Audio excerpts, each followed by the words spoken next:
පිරිමි මත්පැන් බොන්න පුරුදු වෙලා තියෙන්නේ කාන්තාවන්ගේ කන්දොස් කිරියාව අහගෙන ඉන්න බැරුව. පිරිමි හිත් රහසින් වැළපෙනවා මුළු ලෝකෙටම නොපෙනෙන්න.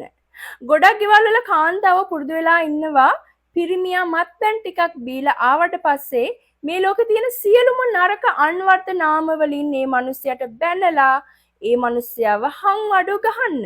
හැබැයි මේ කාන්තාවෝ දන්නේ නැහැ පිරිමියා මත්පැන් බොන්න පුරුදු වෙලා තියෙන්නේ ඒ කාන්තාවන්ගෙන්ම වරදින් කියලා.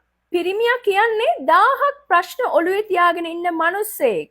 එතකොට ඒ මිනිස්සයා දවසෙම මහන්සි වෙලා ගෙදරට එන්නේ තමන්ගේ බිරිඳගෙන් දරුවන්ගෙන් සැනසීමක් හොයාගෙන.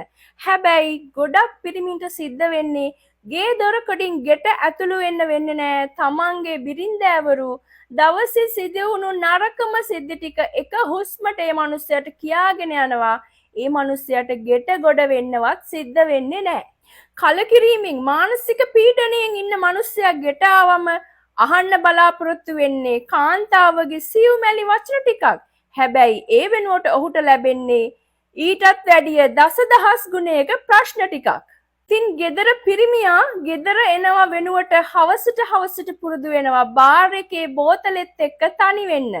ගොඩක් කාන්තාවෝ කරන වැරදි දෙයක් තමයි ගෙදරට පිරිමියා එනකොට හවසට කාන්තාව ඊට කලින් දවසේ රෑ ඇඳපු දුහුල් ඇඳුමින්ම එහෙමම ඉන්නවා. සමහරු මූණවත් හොදන්නේ නැතුව කොණ්ඩය ඔහේ පැත්තකට කරලා ගුලියක් ගහගෙන ඉන්නවා. ඇයි කාන්තාවනි ඔබට බැරි උදේට දුහුල් ඇඳුම මාරු කරලා පිරිසිදු වෙලා ලස්සනට ඇඳුමක් ඇඳලා කොණ්ඩේ පීරලා පවුඩර් ටිකක් දාලා ලස්සනට ඉන්න.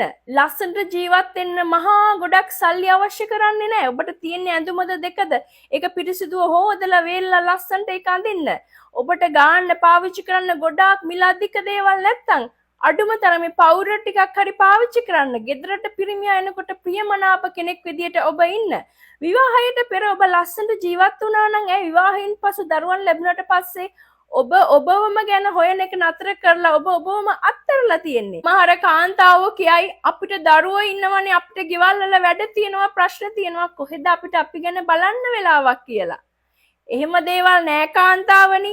ඒවා අපේ හිතින් ඇති කරගත්ත බොරු කතා. මම දැකලා තියෙනවා ඕනෑ තරම් කාන්තාවන් ඉන්නවා හරිම ලස්සනයි බලන්න පිරිසිදුයි පිළිවෙලට ඉන්නවා. ඔවුන් දිහා බලද්දි සමහර වෙලාවට අපිට හිතා ගන්න බෑ ඔවුන් විවාහකද දරුවන් සිටිනවද කියලාවත්.